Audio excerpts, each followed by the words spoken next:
and I'm the Chancellor of the San Jose Evergreen Community College District. And we are thrilled to be bringing to you today the Career Pathways session of how we can really partner with our community colleges, with our K-12 systems, and with industry. You know, right here in the Silicon Valley, the San Jose Evergreen Community College District serves 26,000 students, an incredibly diverse population, and it's really how we ensure equity, opportunity, and social justice for our students. You know, community colleges, there's 72 community college districts in the state, and we absolutely are the equity engine. I think most of you heard this morning Dr. Jeff Duncan Andrade about ensuring equity. It's not just equality, and really creating that social justice and opportunity. As we talk today and we hear from industry and our superintendent and our president of San Jose City College, it's really how do we build those pathways and create that social capital? Because if we really want to help all of our individuals in the community get jobs and high-wage jobs, we have to give them hope and give them that opportunity. And it's through things like you'll hear today from growth sector with STEM Core, with what's happening with dual enrollment to ensure that students can actually get college credit while they're in high school. We have a 2021 Scholars Program that students now entering high school this fall can graduate with their AA degree with their high school diploma. It's creating promise programs like are across the state. We have the San Jose Promise in partnership with our mayor, Sam Liccardo, so that students graduating from a local high school can go to college for free. And it's not just about those fees, but creating internships and partnerships. And it's then working with faculty. I know right next door there was, how do we get, high quality teachers to really work with that, and how do we create curriculum with our local industry to ensure that we're helping our students move into those pathways. And I was able to sit in this first panel, and I think you'll find it really incredible. So I'd like to introduce your panel and then turn it over to them. So joining us today from your left to right, we have Dr. Byron Breland, our president of San Jose City College. We have Renee Solari, Senior Program Manager of Education with SunPower. We have from Growth Sector, Gabe Hanselcello. We have from IBM, Laura Guio. And we have Superintendent of Eastside Union, Chris Funk. And today leading the panel, and we're so thankful he's here, is our California State Assembly person, Mark Berman. Thank you.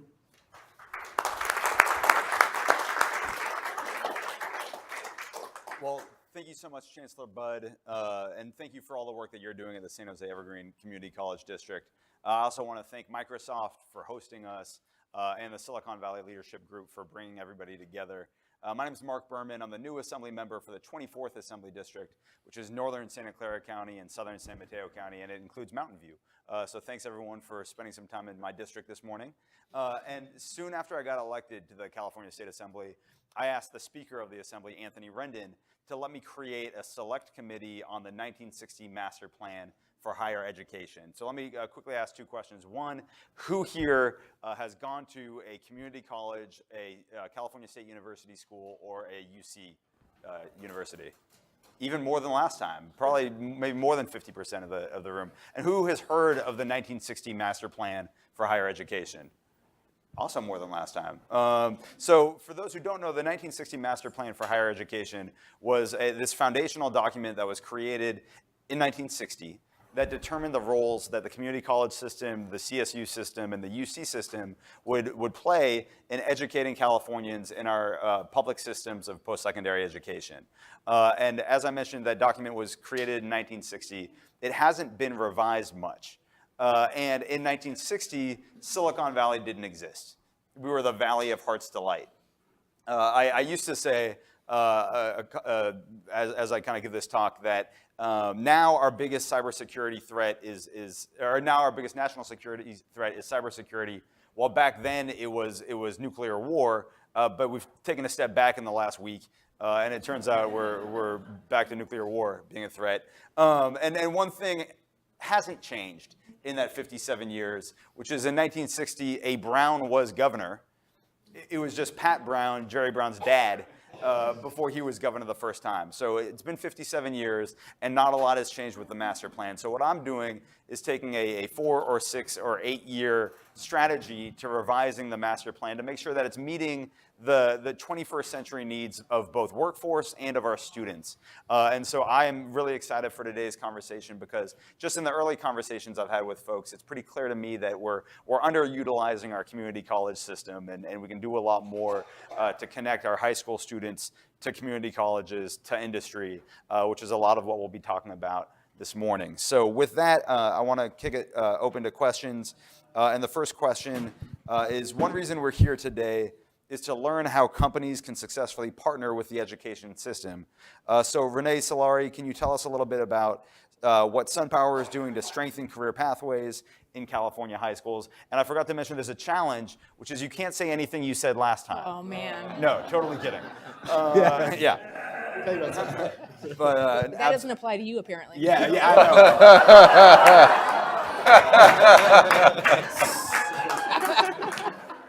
That's the last time I go off script. Yeah, exactly. Okay, my turn. All right. That was too funny. So I work for SunPower Corporation. They're a 30-year-old solar energy solutions company. About 8 years ago, we had a solar district who said, hey, besides bringing us solar, we want you to support and have interns. And I think we were just we didn't know what that meant, right? We're just a technology company. And as it turns out, they really inspired us and challenged us, and we created a program called the Solar Energy Academy, which continues today. It's our flagship program.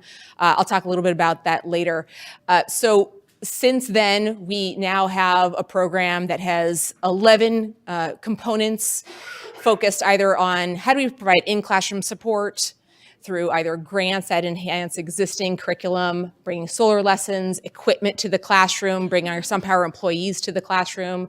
We also focus on bringing teachers and students out of the class, whether it's our internship program, field trips, other ways of doing service learning with other partners we have. And lastly, professional development for teachers, really focusing and realizing you can magnify experience of students by really working with teachers a lot. So we have an externship program and job shadowing. So we've had about 16,000 students and 400 teachers who've participated to date. That represents about 50 school districts in California. And I think the way in which I believe we do well with supporting pathways is that we do not go in saying how schools need to educate. We say we have all these programs and suites. We'd like to work with your strategy and see how our expertise and the programs we offer help complement and underscore what you're already doing. Thank you, Renee. So Chris Funk, as superintendent of Eastside Union High School District, you recently penned an op-ed applauding leadership group member companies that have helped your students gain access to computer science curriculum, learn to use cutting-edge technologies, and gain exposure to vibrant company cultures. Can you give us a more personal look at how industry partnerships impact individual students' lives, and drawing back, how these partnerships affect high school graduation and A to G completion rates? Well, we're very blessed to have so many partners working with Eastside. Eastside is approximately 24,000 students, and we serve a variety, a diverse group of individuals. And we have over 21 pathways tied to partnership academies, Link Learning, and we have groups like NIFTY, we have groups like Growth Sector, partnerships with San Jose City College and Evergreen Community College on dual enrollment. All of these partnerships allow our kids to learn and gain hands-on experience, labor experience, job experience, to pique their interest on where they may want to study, as well as the opportunity to really understand that there's a place for them in Silicon Valley. I mentioned last hour that we have so many of our students, their families, that drive through Silicon Valley or they drive to Silicon Valley, but we want them eventually driving Silicon Valley. We have so many students that, and I wonder how many of you actually walk downtown San Jose and walk past Adobe that beautiful twin tower there. Many of us have never even been on the inside, and we're affluent, we're educated. Imagine the opportunities that our kids need if they could have that exposure through whether it's paid internships, whether it's through summer academies with SunPower. Those are the type of things that we need to expand and give the experience to our students. We're still built on a system. Talk about a system that hasn't changed. It hasn't changed in more than 100 years. Our kids still enter school in batches with the same age group. They follow each other through the same coursework, and yet they still teach or go to school in a 6-period, 55-minute day. How can you really get in-depth learning unless we look at changing the entire system of how we educate our kids? And it's the partnerships that we've been able to develop that are beginning to change that system. We have a lot of work to do in that, but I think we are moving in the right direction. Thank you, Chris. And many of your students move on to college at nearby San Jose City College, and we're fortunate to have the president of San Jose City College here with us today. President Breland, your district has made a concerted effort to forge strong ties to communities traditionally underrepresented in post-secondary education. Can you tell us about your students and the potential that they bring to Silicon Valley companies? Thank you, and thank you for asking the same question as you did in the first session. I appreciate it. So I'll say a little bit about the California Master Plan. I started my career working in a private university and then in the UC system, and it wasn't necessarily in the community college system, but I knew about it. And I certainly didn't know anything about a California Ed Master Plan. But in doing my research and also speaking with Mark about it, this was actually the envy of not just in the U.S., this master plan where 3 higher education segments in one state actually had a purpose and a sense of what they did. UC served the top 12 to 13%. The next 33% was served by the CSU.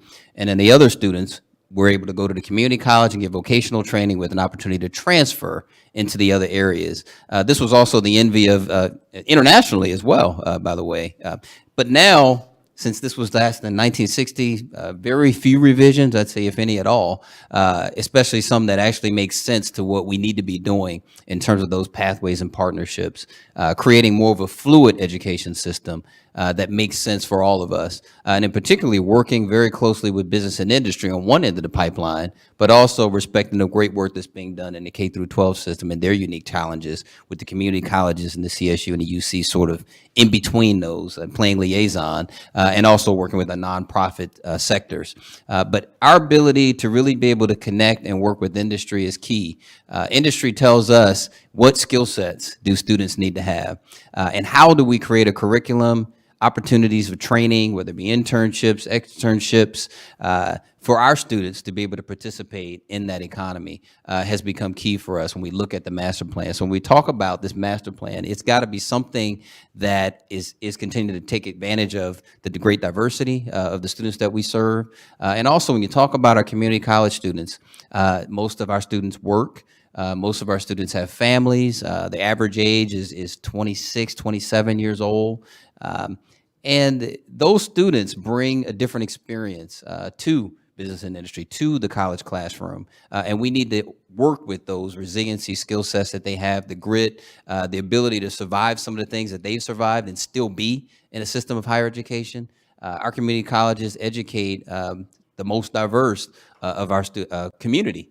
And we want to make sure that those folks aren't left behind the way we've done a really bad job of in the past. So it's exciting to be here with panelists who care about it and who have opportunities, and folks like you who are attending this conference that are finding ways to link up with each other, with us, so that we can continue to make a better difference in facilitating the educational process for all of our students. Thank you, Byron. So before I was elected to the State Assembly, I worked for an education nonprofit, the Silicon Valley Education Foundation, that's headquartered in San Jose. And nonprofits are increasingly playing a vital role in this whole landscape. Gabe, can you tell us a little bit about what Growth Sector is doing to strengthen career pathways for community college students? Great. So Growth Sector, we're a national nonprofit workforce intermediary and really focused on bridging the critical gap between where the majority of community college students enter and the skills they're needed, that our employer partners are telling us needed for entry into work, and also to transfer into four-year degree pathways. So when you look at California, or let's say Silicon Valley, there's 250,000 community college students in Silicon Valley. Pretty much 3/4 of those students enter community college at remedial math. So what we would refer to as 8th grade math, intermediate algebra or below.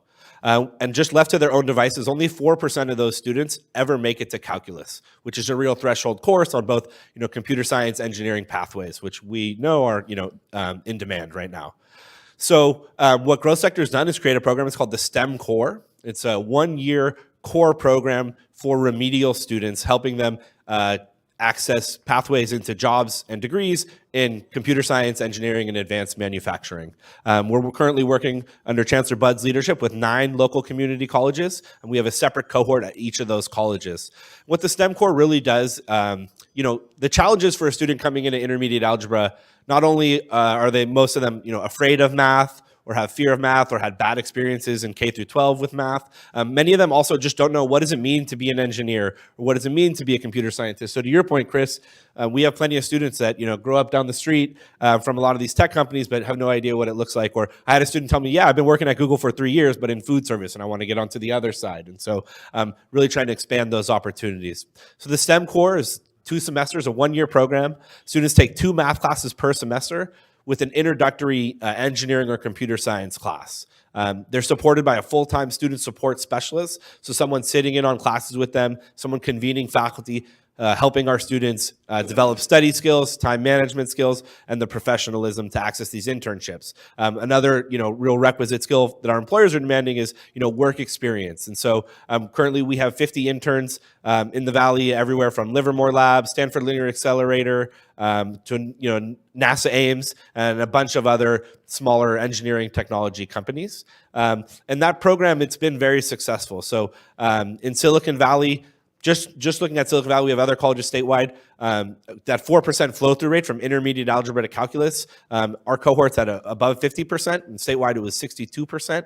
So we're feeling like we're on the right track in terms of meeting those demands. I think one of the other things we're doing during the STEM Core year is helping students understand the various opportunities that are out there. So students are doing field trips, they're getting guest speakers. We have industry professionals coming and doing, judging design competitions in the schools. And a lot of that wouldn't be possible without a dedicated support specialist or program coordinator there to, access those opportunities and to put them together. Your math teacher doesn't have time to put together an engineering competition or a field trip to NASA, right? So I think that, this kind of package of accelerated math, contextualized curriculum, and giving some of these skills to students who wouldn't normally take a computer science class or an engineering class is, what we think has been successful. We have pass rates in the engineering or computer science classes are really, really high.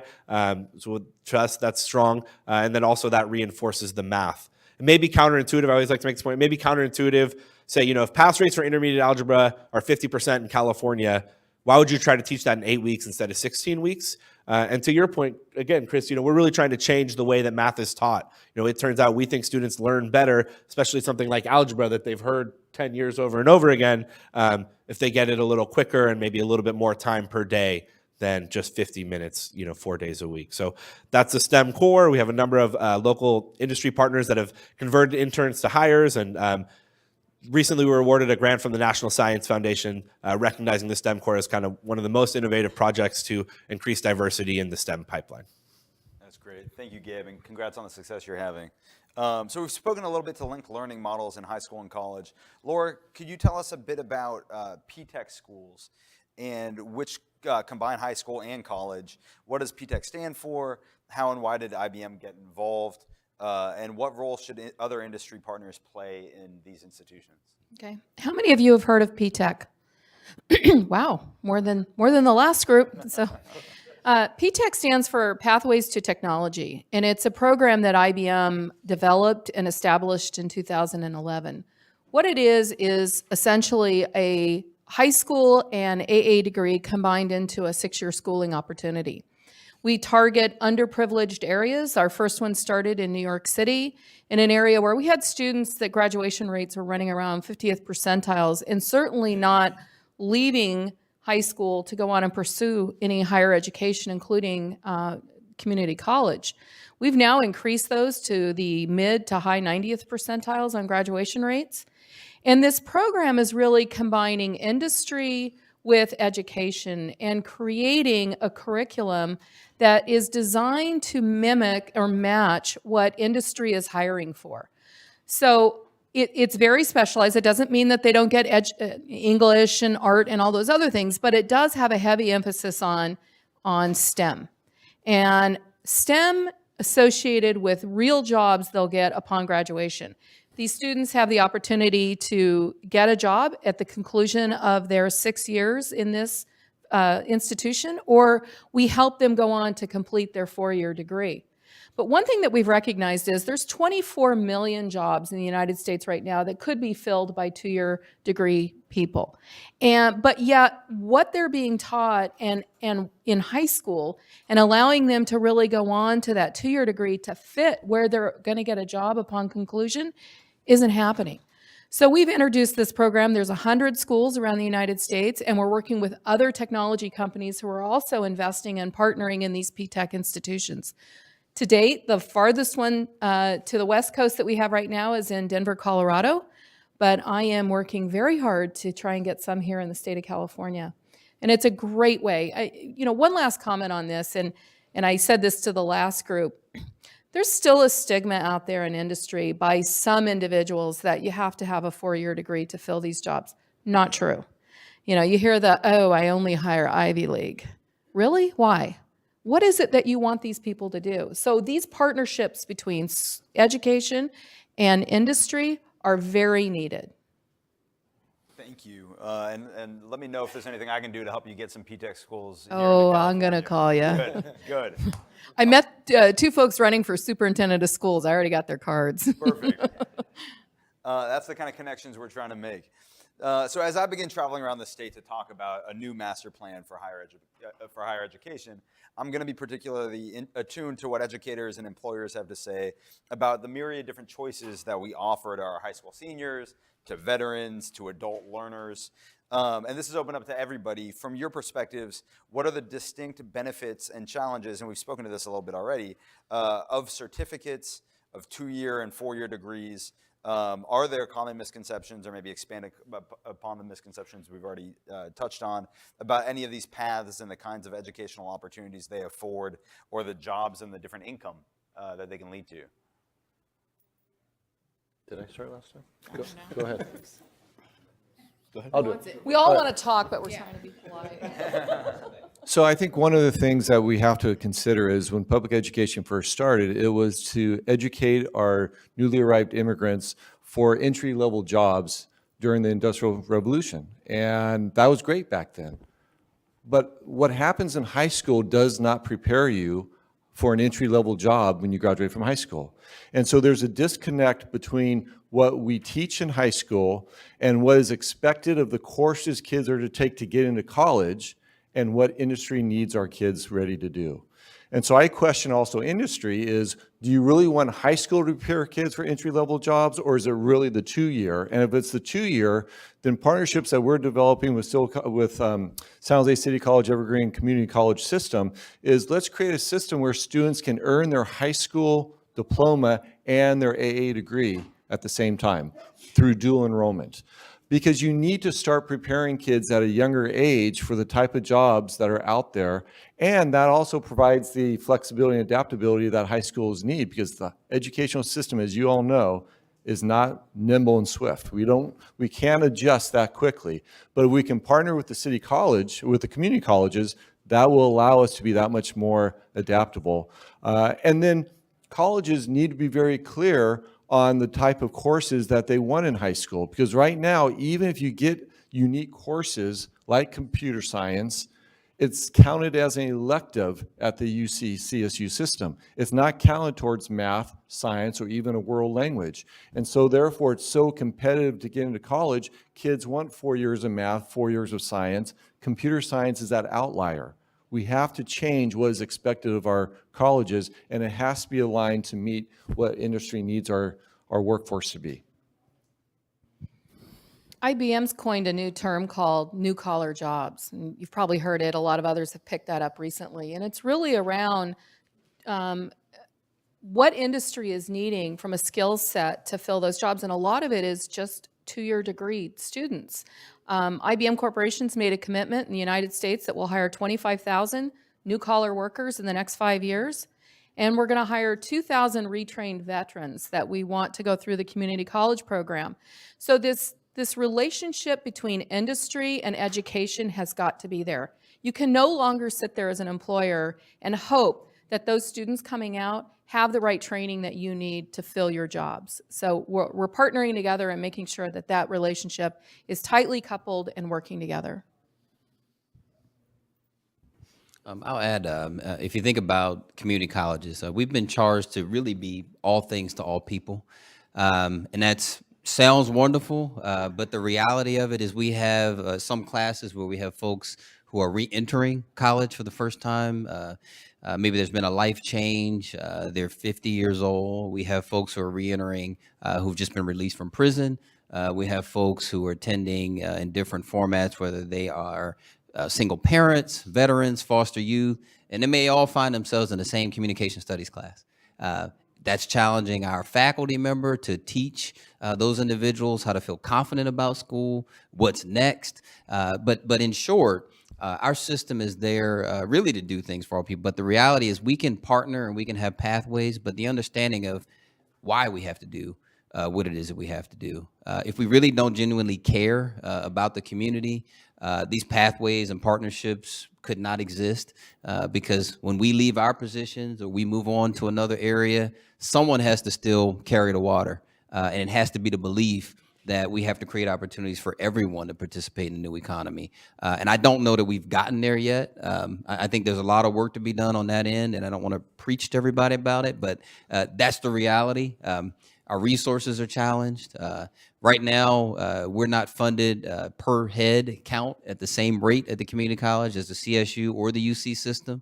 So we're expected to do more with less.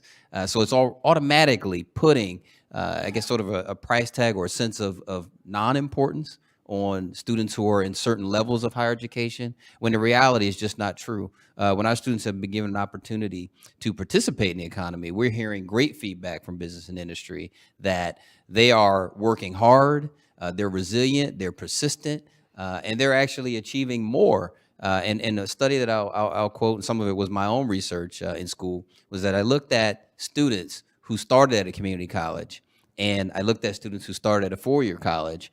We traced their success and doing a longitudinal study on their success, and we found out that students who started at community college were more likely to finish at the four-year level, but they were also more likely to move on, get a job, and do better GPA-wise. So the proof is already there, but folks have sort of stigmatized it. And I think we've seen a flip in that now. We start talking about the California Ed Master Plan and placing more of an importance on where the majority of folks are having to start their higher education journey and giving them more open pathways to be able to compete, move on. And it doesn't matter where they enter the higher education system, but they'll have that opportunity to get a job if they work hard and do well at it.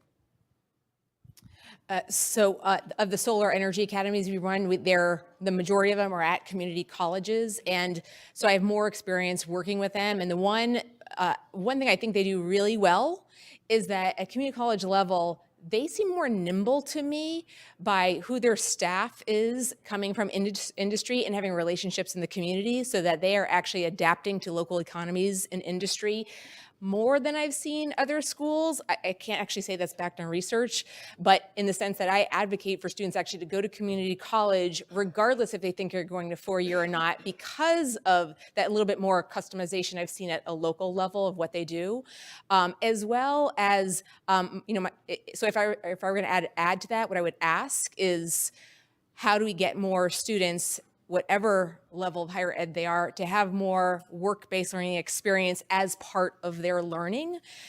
Of all the resume work that we do, regardless of what your degree is and your courses, if there really isn't a work experience, it's harder for us to evaluate whether they will be qualified and ready to actually be in the workforce, right? Having a degree does not mean you will be successful, but having work learning, being work-based ready, and having network and references is really valuable for employer.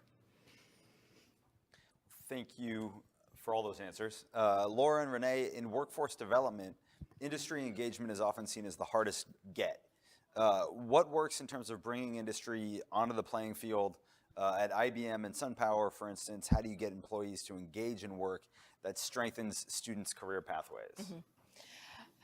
So I was talking to Laura before, and I got the appreciation. So SunPower is a 7,000 employee company with 1,000 in California, and there's almost 400,000 at IBM. So it's really different stories. So the level I work with hundreds of employees in California, which is where we primarily have our education support, is one, our business is more and more standing for how do we become part of our community and supporting education as a business strategy, and it is not part of philanthropy. So my work is both as support to our school districts at no cost, as well as business development, having relationships. So they believe in my program as a way to connect to the right communities, the right schools, and doing good by them so that we can do well, not only as a company, but in our community, creating a conduit for having economy of people who are like solar champions. I bring specifically, how do I get employees involved? One, I do notice that we have a disproportionate amount of men in our company, yet there are more women who volunteer, which I actually think is beneficial because then we are modeling in our classrooms who are engineers and who engineers can be. The other way is I also package ways in which employees can go into their communities with their children, which is a really high priority for a lot of people. How can you teach solar in their classroom? So we have activities that they can borrow, which is actually the same what we give to teachers, but now I'm training the employees to be in their communities, be in their classrooms, and then they're ready when I ask them to broaden and be mentors and managers or go into other levels of classrooms. So those are a couple of my strategies. Renee brought up a good point around modeling. It's really important. I did a second and third grade education engineering session at a grammar school back at the end of the school year in June. And I was in there setting up the kits of the thing that we were going to do. And a couple kids came running into the room and they asked me, "Where's the engineer?" And I was like, "It's me." So, we think we've advanced so much over the years, but there clearly is still, whether you want to call it a stigma or a lack of identification of whether it's a underrepresented minority, whether it's a female or whatever, as to who is in these fields. And having diverse set of individuals going out is really important. In IBM, our key philanthropic effort is K through 12 education. That's where we invest our funds. But it's not about writing checks. It's about involvement and getting our employees involved, having our corporation involved. We have a lot of grant programs. We actually have something called an on-demand community where we encourage our employees to go out and volunteer within the communities that they live in. And there's varying degrees of that. It can be through volunteering at a school. And this tool keeps track of your hours. After so many hours, we'll do a matching grant to that school for technology gear, things that are needed within that school. So it's important for industry to get involved in the community. Some of us are a little older than others. I'm probably the oldest one sitting up here. I'm going to be retiring here soon. And my pension is going to reside on the fact that we're bringing in good talent behind me in this area to really fill these jobs as those of us age out and go have our retirement. But it's important. And for those of us that sit here in industry and say, not my problem, it is your problem, whether you want to recognize it or not. So we all need to get involved. We need to make sure these students are geared and equipped to take these positions and to make sure industry is defining what are those jobs and skills that we need. Great. Thank you. One narrative of strengthening career pathways, especially in STEM, is that the K through 8 years are about exposure. High school is about increased work-based learning opportunities like shadow days and guest industry speakers, like we talked about. And college is good for long-form internships. What do you all think is useful about this model, and what do you think it's really lacking? So last hour I talked about the fact that I think we relied too much on it being paid internships for colleges, and that we actually have a lot of high school students, particularly seniors, that are ready to contribute and learn about and be of value to companies as interns. If you think about the 5,000 or so seniors that I have just in Eastside, and this past summer we had 100 interns, that's a resource that's underused and underappreciated. And so that's an area that, and it's not an easy fix, right? Because you can't have not all 5,000 students are ready for an internship. You can't have my 13 high schools and the 32 school districts in Santa Clara County calling all of these industry technology companies and asking for internships. There's got to be a way to manage that and a way to look at it across the 4 years of high school experience. Can I have an internship? Can it be a fellowship? Can it be an intensive academy like SunPower provides in the summer for our students? There's multiple ways of applying this opportunity for kids to have experience in industry. One size doesn't fit all, but it is something that I think is undervalued and underappreciated in terms of our high school students who may be ready, more of them who are ready for an internship. Let's see. I'll add that. Well, first, I'll start by saying, you know, I haven't seen a point in history where we've been more divided in terms of gender lines, socioeconomic lines, cultural, racial, LGBT, Muslim, anti-Muslim. So much going on, and the state of California is the most diverse state in the country, and we need to set an example for how we take care of everyone. So when we create these programs and pathways, we've created them sometimes in ways where folks are not participating who need to be. And it's sort of seen as a competition almost still, where, you know, if you get in, great. If you can afford to get that extra tutoring program or you have access to it, you're in. And then when we look up, we say, well, who's being left behind? And we know who's being left behind, and we really need to start to focus on paying attention to those groups. And I'll give you an example. If you look at the whole coding phenomenon that's going on right now, it's like we need coders. There's thousands of jobs, and we don't have enough people trained to do them. Coding, if people don't know, historically was done by women. When it wasn't looked as such a glamorous job, it was tedious. They said, oh, let the women do that job. And somewhere along the line now, we're looking for women coders all over the place. There's Girls We Code, Black Girls Code. Everybody's trying to push women into coding. How did we lose that trajectory? Salaries went up. We started ignoring girls participating in some of these pathway programs, not paying attention to them being as models. They were not continued to be encouraged to be in those fields. It's not that they were incapable, as the recent manifesto came out in Google, right, about biology. Everybody's seen all that stuff. Not true, but we all need to speak out about these things and be intentional about how we build these pathway programs to really include everyone.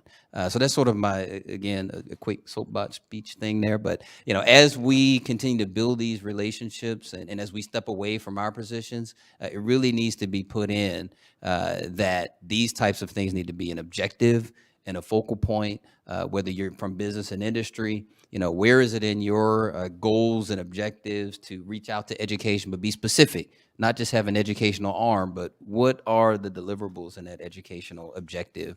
Is it to increase the number of women or the number of underrepresented groups in your specific organization? And how will that get done? And how much money will be devoted to that? Because it doesn't happen magically either. But the partnerships are the best thing, and that doesn't cost us a lot of money. I would just add that I think that's a pretty segmented description. You know, guest speakers K-8, field trips and job shadows for high school, and then internships for college students. Our college students need tours. They need to understand what a manufacturing plant looks like in Silicon Valley today. They also need to understand what a wastewater treatment plant looks like and NASA, right? And so we can't do that. They're not all going to get 7 different internships. We need to do those tours. We need guest speakers, and we obviously need the internships too. And so I think, you know, if you're for our industry friends here, you know, start where you're at. If all you can do is send one engineer to a college, do that. If you can host interns, even better. So I'm going to open it up to questions. We've got about 10 minutes left in the program, so I'm going to ask folks, keep the questions as brief as you can. But anybody have any questions? So I'm going to start here.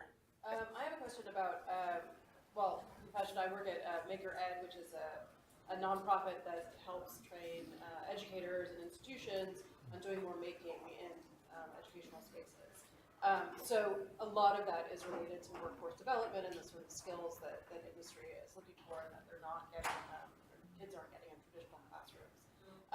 And as you probably know, the California Community Colleges has a new initiative called CCC Maker through their Workforce and Economic Development Office, where they're supporting maker spaces in, I think, 24 community colleges throughout the state, and we're on the advisory board. But I'm interested to know sort of how, both from the educational perspective and from the industry perspective,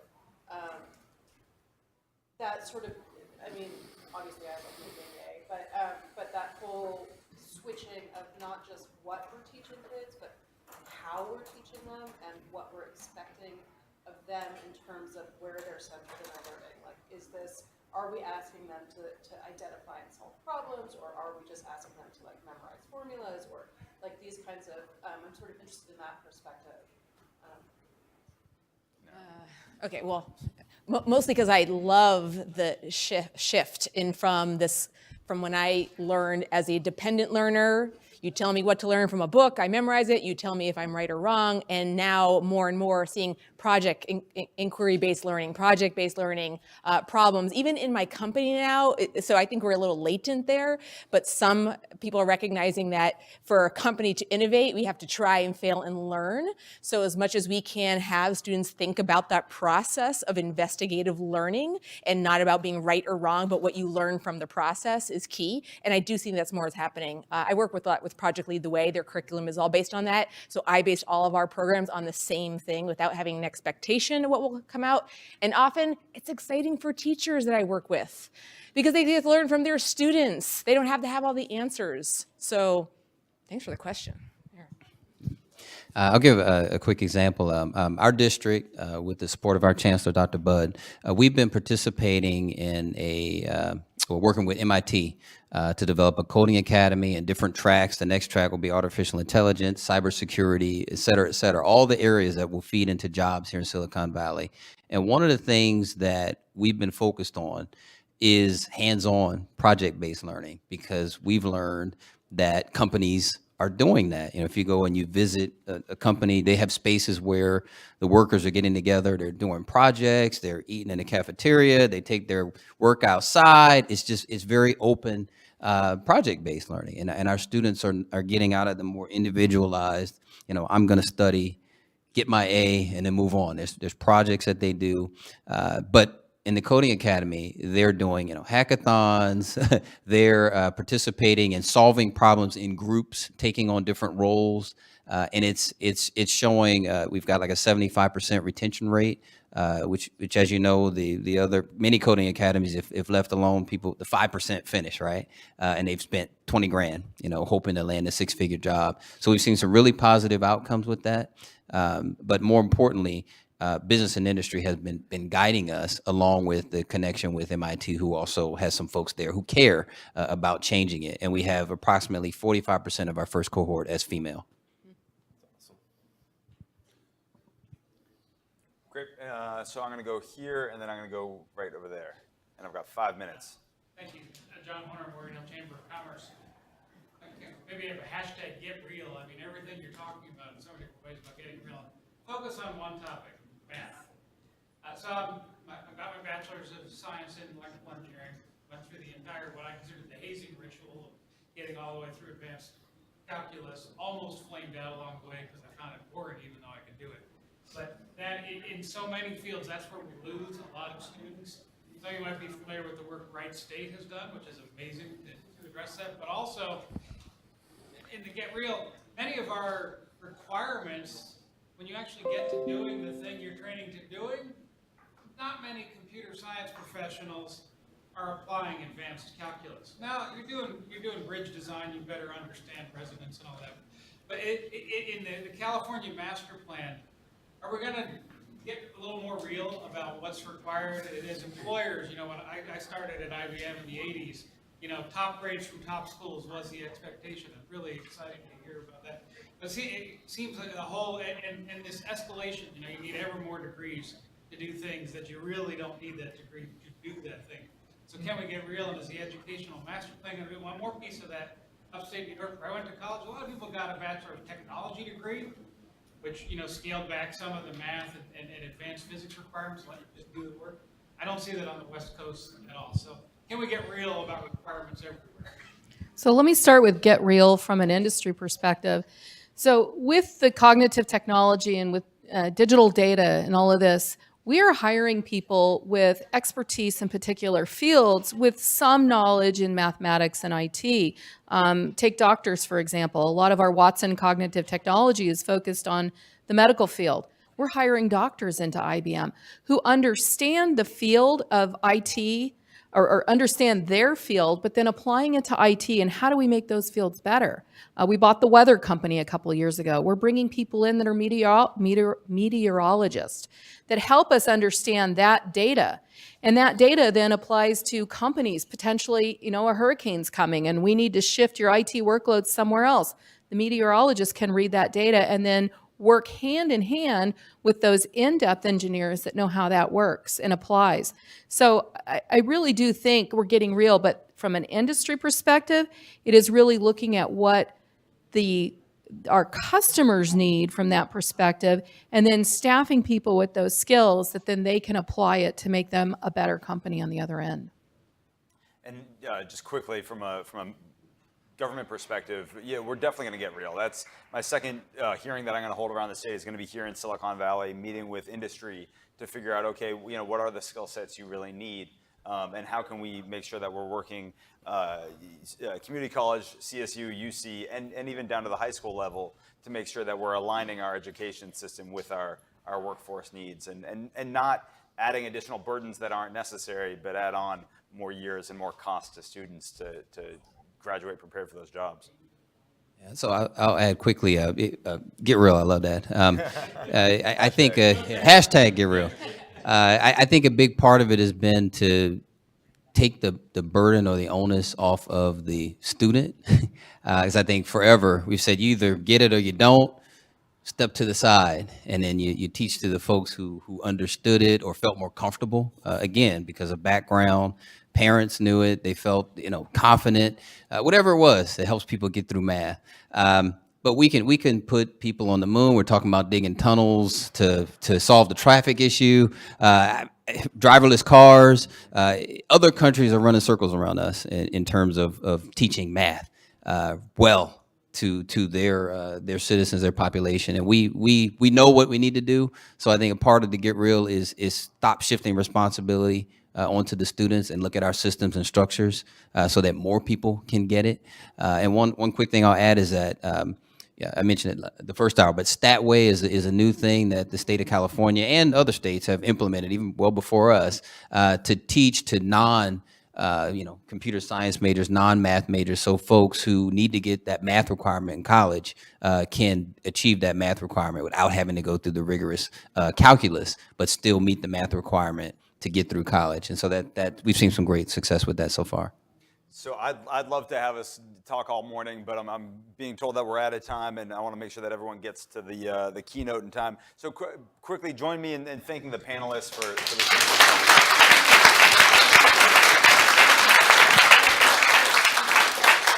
And our keynote address by Mark Prensky, founder and executive director of the Global Future Education Foundation and Institute, begins in 15 minutes promptly at 11:20. We do things promptly at the Silicon Valley Leadership Group and in the main Galileo auditorium. Thank you, everybody. I will reach out. If you have yours, I'll reach out to you with an email. Yeah, it's fun. At your point, it's funny, in the last panel we had a former state senator. Oregon, she teaches junior high.